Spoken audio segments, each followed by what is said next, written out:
Bonjour tout le monde et bienvenue dans cette nouvelle vidéo où je vais aborder le thème évidemment des paris sportifs comme d'habitude, mais ici je vais vraiment prendre du recul et juger avec objectivité les avantages et les inconvénients de l'investissement dans les paris sportifs comparé à d'autres types d'investissements tels que l'immobilier ou la bourse. Avant d'aller plus loin, n'oubliez pas de vous abonner à ma chaîne YouTube pour être notifié dès que je partage une nouvelle vidéo. Voilà, ici je me suis posé un peu la question, tiens, pourquoi en fait j'investis dans les paris sportifs? Évidemment, on sait bien que si on parie, si on investit dans les paris sportifs, c'est pour gagner de l'argent. Mais j'aurais pu, ou on pourrait investir également dans l'immobilier ou dans la bourse ou tout autre type d'investissement. Donc, je prends du recul et je fais ma liste d'avantages et d'inconvénients d'investir dans les paris sportifs. Pour moi, le premier gros avantage de l'investissement dans les paris sportifs, c'est évidemment le rendement qu'il est possible d'avoir. Un bon parieur, il faut savoir qu'il est capable d'augmenter son capital de 50% par an. Une bonne année, ça monte même à 100% par an. Alors que si on prend un investissement en bourse, un investissement assez risqué, peut-être qu'on va monter à 20% sur l'année en prenant des risques. Dans l'immobilier, on est entre 5 et 10% par an. Donc voilà, au niveau des rendements, il est clair que quand on est un bon parieur, les rendements attendus dans l'investissement en paris sportif est bien au-delà de tout autre type d'investissement. Deuxième avantage, c'est le capital nécessaire. Il n'y a pas de capital minimum pour investir dans les paris sportifs. Inconvénient qu'on retrouve par exemple dans l'investissement immobilier. Même si la banque vous prête de l'argent pour investir, elle va souvent vous demander un apport en fonds propres. Il se traduit en dizaines de milliers d'euros au minimum. Voilà. Évidemment, les gains seront toujours proportionnels au capital, les gains annuels, mais il n'y a pas de... Rien ne vous empêche de commencer avec 1000 euros de capital pour investir dans les paris sportifs. Troisième avantage, et ça on y pense rarement, mais c'est en fait le fait que l'investissement dans les paris sportifs n'est pas lié au contexte économique. Alors en 2008, vous avez tous souvenir de la crise que l'on a connue. Les bourses ont chuté, donc ceux qui avaient investi en bourse ont perdu pas mal d'argent. On a également des crashs immobiliers. Par contre, tout ça n'a aucun impact sur l'investissement en paris sportifs. Okay? Les cotes de vos paris sportifs ne dépendent pas du contexte économique, ne dépendent pas de l'économie, etc., de tout le contexte d'un pays ou autre. Bref, c'est complètement indépendant de tous les autres marchés. Donc, ça n'existe pas un crash dans les paris sportifs. Donc, à ne pas négliger, c'est un très très gros point fort que l'on sous-estime et souvent on n'en est même pas conscient. Alors, quatrième avantage pour moi, c'est tout simplement lier son investissement à une passion. Par exemple, moi, je suis passionné de football, c'est pour ça que je parie sur le football et alors ça me permet d'approfondir un sport que j'aime. Celui qui aime bien le tennis, celui qui aime bien le basket, celui qui aime bien les courses de chevaux, il peut approfondir ce sport-là et alors investir sur ce sport-là. Donc c'est allier, on va dire, l'agréable au travail.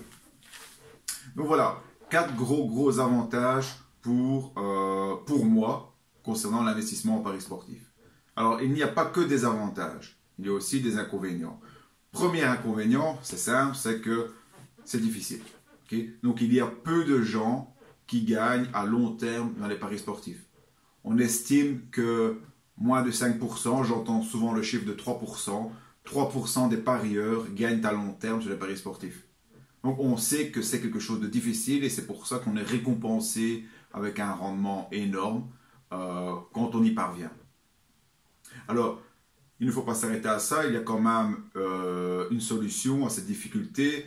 Pour ceux qui n'y parviennent pas, vous pouvez suivre les pronostics ou les paris d'un autre tipster, d'un autre pronostiqueur. C'est pour ça que moi j'ai créé le club privé des parieurs gagnants. Au sein de ce club, je partage tous mes pronostics, donc vous n'avez pas besoin de faire vos analyses, vous copiez mes pronostics, vous les placez sur votre bookmaker tout simplement. Deuxième inconvénient, c'est que cela demande du temps. Donc, d'une part, ça demande du temps si on fait soi-même les analyses. Et moi, je fais mes analyses, ça me prend plusieurs heures sur la semaine. Si vous ne voulez pas consacrer du temps à analyser, encore une fois, vous pouvez souscrire à un service de pronostic. Et de toute façon, même si vous suivez les paris de quelqu'un d'autre, il vous faudra du temps, allez, un peu chaque jour. Ça peut être 5 minutes par jour. Moi, je dis que c'est environ 10 à 15 minutes par semaine pour placer les paris sur le bookmaker. Donc, les paris que vous recevez de quelqu'un d'autre, comptez 10, 15 minutes par semaine pour les placer sur votre bookmaker. Donc, c'est pas grand chose, mais il faut savoir que par exemple, si on investit en bourse, on n'a quasi rien à faire. Hein. On place 16 ordres. Alors, peut-être qu'on va placer un ordre ou un ordre d'achat ou de vente par mois. Ok, en 5 minutes. Mais bon, voilà, au niveau pardon, du suivi, ben, c'est un peu moins lourd en bourse. Alors, immobilier, ça dépend. C'est aussi une arbre à double tranchant parce qu'après, il faut quand même s'occuper de son bien immobilier. Si on le loue, il faut s'occuper des locataires, des problèmes liés à la location. Voilà, donc en bourse, j'ai oublié de le dire, mais si vous faites vos analyses vous-même, ça prend aussi énormément de temps. Bref, c'est un inconvénient, mais mineur pour moi. Et alors le dernier inconvénient, le troisième inconvénient, ce sont tous les problèmes liés à l'addiction, puisque vous savez que dans les paris sportifs, ben, il y a ce qu'on appelle des joueurs maladifs. Okay, donc il faut bien faire attention à cette addiction. Il ne faut pas que le fait de parier ça ait un impact négatif sur votre vie sociale, vie familiale. Il est clair qu'il faut traiter les paris sportifs comme un investissement. Moi, c'est mon approche, c'est ce que j'apprends aux membres qui me suivent. C'est vraiment gérer les paris comme un investissement et non pas comme un joueur qui cherche l'adrénaline. Pour ça, je suis la mauvaise personne. De toute façon, je le déconseille. Et alors, si on gère ça vraiment avec un mindset d'investisseur, eh bien, justement, on n'aura pas ce problème d'addiction puisqu'on va se détacher émotionnellement de tout ce qui se passe pendant le match, pendant qu'il y a un but, etc. Bref, on va se détacher émotionnellement, rester froid, c'est un travail à faire évidemment. Hein, et donc, on va éviter tous ces problèmes d'addiction. Donc voilà, 4 gros avantages, 3 inconvénients. Alors, j'en ai peut-être oublié. Hein, donc si vous pensez à d'autres avantages ou inconvénients, ben dites-le moi en commentaire de cette vidéo. Alors, pour vous remercier, en commentaire, dans la description de cette vidéo, donc en bas de cette vidéo, vous avez un lien avec un bonus gratuit. C'est un e-book que j'ai écrit, un guide. Hein, 4 actions concrètes et rapides pour améliorer vos paris sportifs dès aujourd'hui. C'est gratuit, profitez-en. Je vous assure que si vous mettez en place ces 4 actions qui sont rapides à mettre en place, eh bien, vos résultats vont s'améliorer mécaniquement. Donc voilà, cliquez sur ce lien et téléchargez le guide. Merci, à bientôt pour une prochaine vidéo.